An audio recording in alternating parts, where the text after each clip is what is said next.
President Ramatar formally opens a key phase of the Hope Canal project.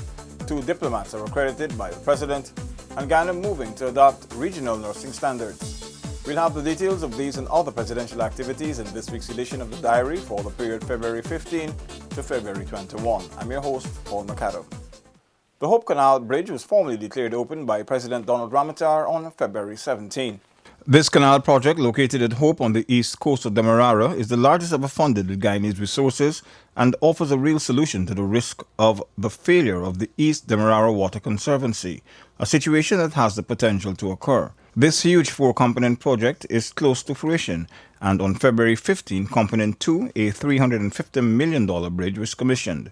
Recent spate of flooding were occurring in the villages on the east coast of Demerara in the vicinity of the EDWC, seriously affecting livestock, farms and residents. This was especially felt in 2005 and more so in 2008 after many communities in Region 4 and 5 were affected by flooding. I myself have gone into those areas in times when there were floods. And I could attest to the way it wrenched our hearts. And you'd be less than human if you went to see the conditions that people were in, with water flooding their homes. I remember going at one time and speaking to people right up to the step from a boat. And only those of us who have experienced what flood is and how miserable it makes your life. And I have gone through that many, many times in my life. Could understand what these people were going through. But more than that, it was to seeing farmers, some of the hardest working people in the world, anywhere, putting in their labor into the ground and waiting to see them blossom and develop for them to reap, being destroyed and cannot do anything to stop it. Or to see their animals, as I have seen in Mahaika and Maikoni, waddling neck, only their heads out of water, many of them getting cramp and drowning. Then you will realize why this project was so necessary and so important. It is important from an economic point of view, but it is also important from a humanitarian point of view. To try to, when we talk about improving the quality of life of our people, we put it into proper perspective to see what our people had to experience and endure. Government, through the National Drainage and Irrigation Authority, as a result, began to explore the measure of another relief channel to improve the EDWC's safety standards to withstand the intensity of hydrological disasters. The NDIA was tasked with putting together a plan to undertake the necessary hydrological and hydraulic studies and an environmental management plan, with a consultancy contract being awarded to Chemco SRK and Engineering in association with Mott MacDonald to the value of $64 million with an initial time span of 14 months. We had to do something because we had to be making the choice of releasing water into the Mahaika Maikoni, knowing fully well that it will destroy people's farms. But the alternative to that was having the pressure on the walls break and flooding the whole coastal area. And those are choices might look simple, but when you know that it's going to hurt, some people are going to be hurt. They're not easy choices. So this first phase of the project, I'm happy that we are opening it today. The channel will join the Conservancy at a point on its northeastern embankment, then cut across some 10.3 kilometers of the coast The excess water from the conservancy will be drained into the canal via a 3-door sluice at the end, running along the excavated channel and spilling into the Atlantic Ocean via an 8-door high discharge sluice structure. The entire project is expected to cost around $3 billion Ghana dollars.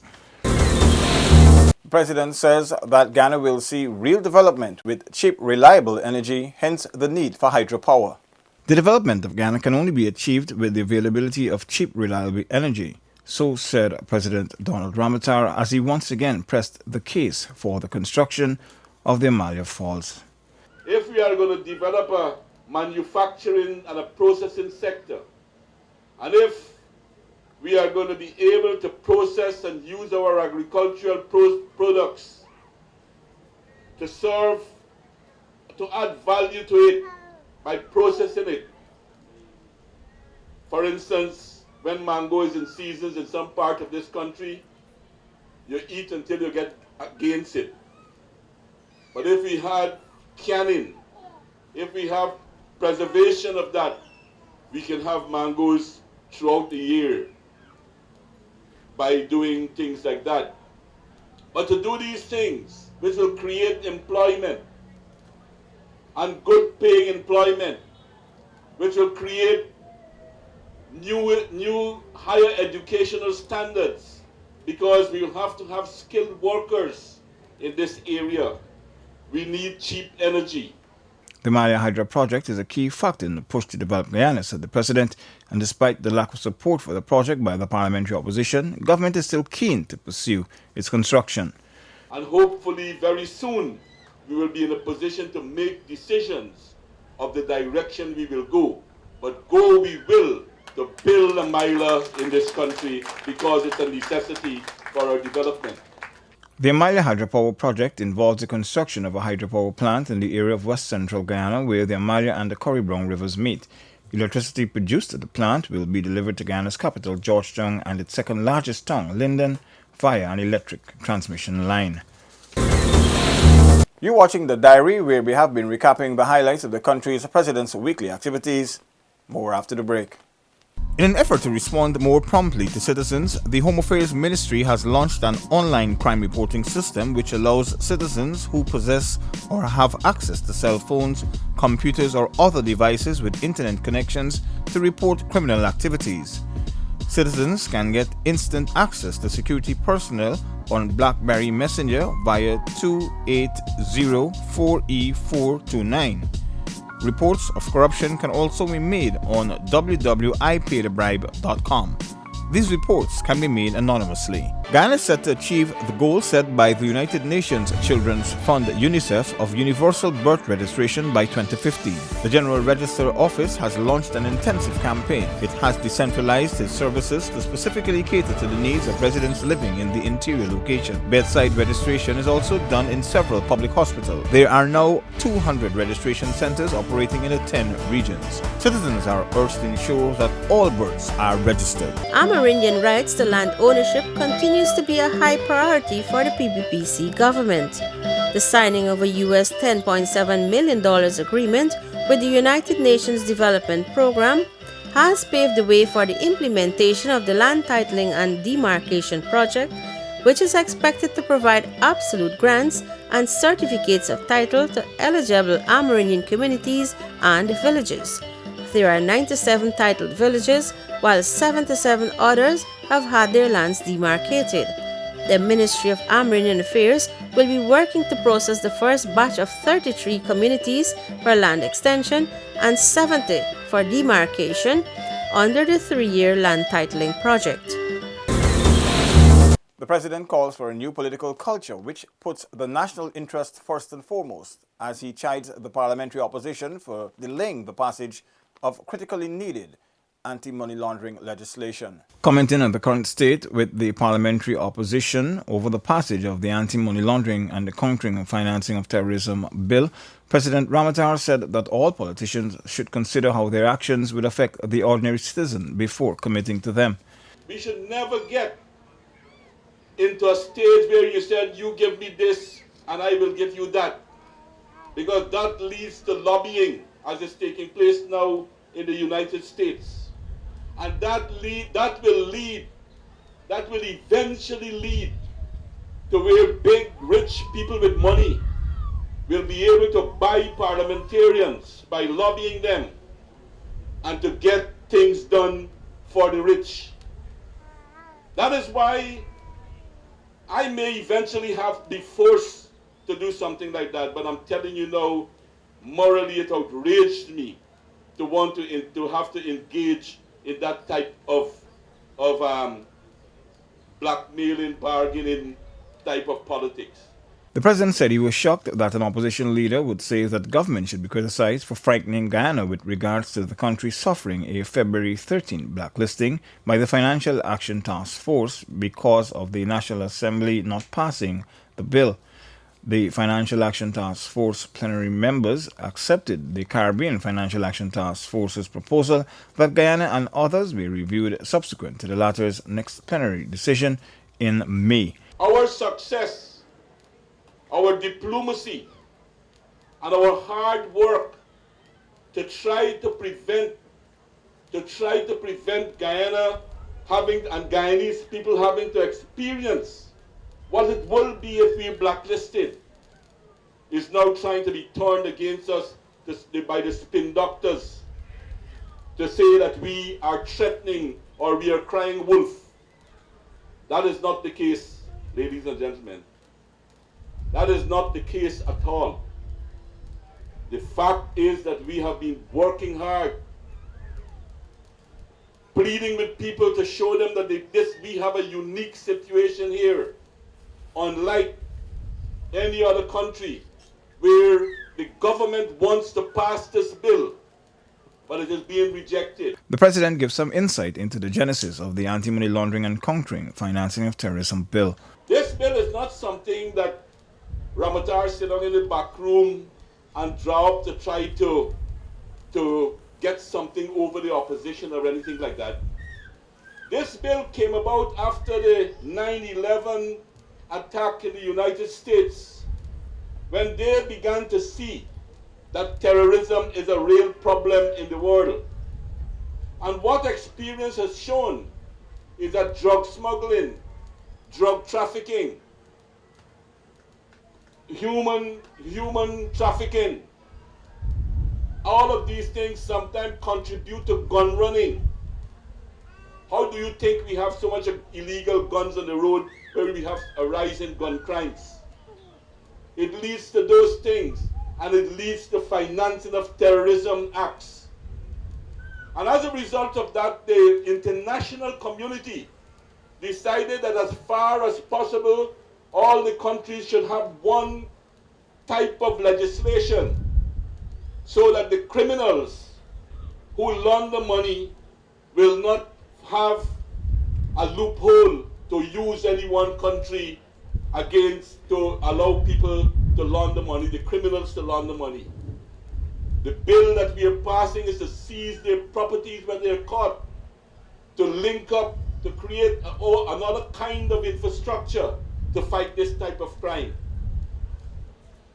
And if anyone is serious about fighting drug trafficking and fighting drug traffickers, they will pass this bill as fast as possible.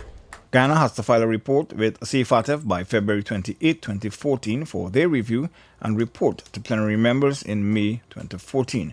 This report will include Guyana's plan of action to correct its deficiencies as part of the ongoing process.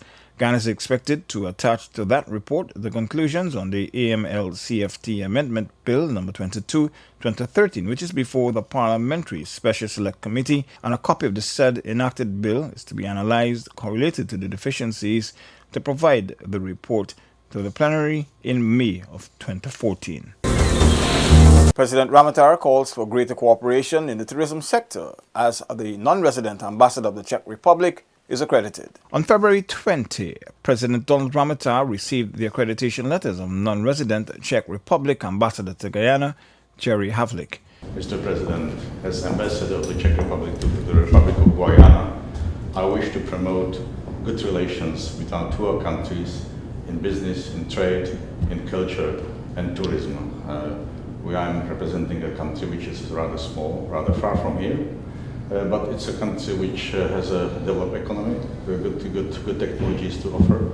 And on the other hand, we know that Guyana is a country which has very many beautiful natural countries, the natural beauties. It's a country of tourism, and I hope that we shall have. I can promote to develop our bilateral relations. Thank you. His Excellency, the Ambassador, who is fluent in 4 languages, said that his country has a lot to offer in the fields of technology, business, trade, culture and tourism, noting that it is a developing country which has good technology to offer. The Ambassador will be stationed in Brazil. Please extend my warm greetings to His Excellency Miloš Zeman, President of the Czech Republic. It also gives me great pleasure to welcome you here to Guyana. Because of another reason, I have very fond memories of the Czech Republic, having had the opportunity to work there for many years. And I do regard Prague as one of the most beautiful cities in the world. And I'm very much aware of the contribution that you can make to our cooperation, because the Czech Republic is extremely strong on culture and art. And I know that you have a very developed economy with a very highly skilled workforce, and we have huge room for cooperation. And I hope that during your stint as Ambassador of the Czech Republic to Guyana, that we can take the opportunity to expand those relations and tap into the tremendous potential of both the Czech Republic and of Guyana, and to complement the beauty of our 2 countries, to encourage more people-to-people cooperation. Because I know that the Czech Republic has probably one of the largest tourist destinations in Europe today is the Czech Republic, because of the beauty of its architecture, its culture. And Guyana has the potential of being one of the biggest places for ecotourism destination. And I think that we have great possibility of complementing each other. So I want to wish you all the best during this period of your stint as Ambassador for the Czech Republic, and to promise you our full cooperation and look forward to working with you. The new non-resident High Commissioner of Botswana calls on the President on February 20 for country support as it contests posts on the International Criminal Court. Her Excellency Bernadette Sibaji Rathiri, appointed as the Botswana non-resident High Commissioner to Guyana, presented her letters of accreditation to President Ramaphosa. 2 countries gave independence from the UK the same year. And our former presidents were very close friends, we understand. They went to school together in the United Kingdom. And their friendship was formed during the students' days in London in the late 1940s. We are also informed that they both stayed at the famous Snadford House hostel, which was quite famous amongst the Caribbean and African students. These bonds of friendship, Your Excellency, continued after the 2 statesmen became presidents of their respective countries.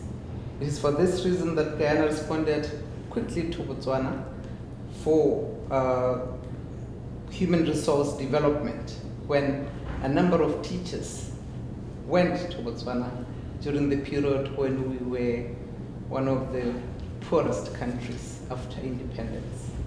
I must say that a number of Botswana executives now passed through the hands of Guyanese teachers. We've also had a number of engineers and other very good people from your human resource development sector. Your Excellency, for this, I wish to express Botswana's profound appreciation to the government and people of Guyana for the invaluable support availed to the government and people of Botswana over the years. It was noted that the 2 countries' relationship continues to grow through joint association with the African, Caribbean, Pacific group of countries and the International Criminal Court, the latter in which Botswana is hopeful of Guyana's support as it seeks to contest a seat later in 2014. The relations that Guyana and Botswana have enjoyed over these many years have been based on our shared interests and a determination to work together for the sustainable development of our countries based on the principles of the United Nations, the Non-Aligned Movement, and the Commonwealth of Nations. I acknowledge your kind sentiments regarding our role within the African, Caribbean, and Pacific Group, and wish to assure you that Guyana remains committed to working to preserve and to deepen the cooperation with our countries, which our countries have been able to build in this group that has proven invaluable to our development process. As small developing countries, we are faced by many challenges to achieve sustainable economic growth while reducing poverty. But more particularly, we recognize the unique challenges faced by landlocked countries such as yours to achieve the Millennium Development Goals, and pledge to work with you and like-minded countries to ensure that those challenges are addressed in the post-2015 development agenda. I am also very proud of the fact that Guyana has made a contribution to in the form of the human capital that we spend to help develop Botswana's human capital. And in a way, we were repaying the African continent for their contribution to the development of our own country. The President wished the High Commissioner a productive and successful tour of duty in Guyana and expressed government's and the people of Guyana's best wishes to President Ian Khama and to the progress and prosperity of the Botswanan people. On February 20, executives of the regional nursing body paid a courtesy call on the President. The CARICOM-based group is collaborating with the Ministry of Health to adopt regional standards for nurses. The representatives from the regional nursing body met with the head of state at the presidential complex, accompanied by Health Minister Dr. Berry Ramsaran and Chief Medical Officer Dr. Shamdiok Prasad.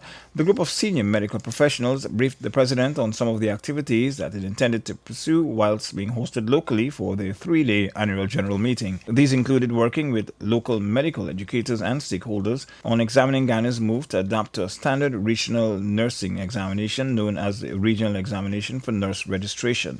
According to the CMO, this move is part of efforts to boost the capacity and capability of the local medical sector as the Health Ministry moves to improve the ability of local nurses. President Ramatar on February 21 met with the Guyana Police Force's top officers to address the recent spike in criminal activities.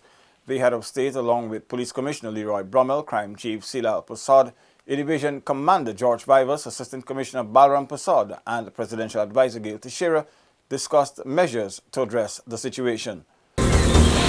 More of the diary after this break. In an effort to better their lives, more than 42,000 pensioners are currently enjoying a 25% increase in their pension. This is in addition to the waiver of the Guyana Water Incorporated's bill. And in another attempt to enhance their lives, over 8,500 pensioners are benefiting from $20,000 subsidy yearly towards their electricity bills with the Guyana Power and Light Incorporated. Guyana as a tourist destination continues to receive international acclaim. The reputable National Geographic Traveler has named Destination Guyana as one of the must-see places in 2014. The renowned magazine said Guyana is the best-kept secret in South America with stunning natural wonders. This year, increased focus will be placed on enhancing the standards within the industry, focusing on tourism products and services, multi-destination itinerary planning, events management, ecotourism, and sustainable principles and guidelines, as well as a grading scheme which will be developed for the industry. That's all in this week's diary for the period February 15 to February 21. To recap, President Ramatar formally opens a key phase of the Hope Canal project. 2 diplomats are accredited by the President, and Guyana moving to adopt regional nursing standards. Do join us again for the next program when we will bring you more of the President's activities. I'm your host, Paul McAdam, thanking you for joining us. Do have a pleasant rest of the week.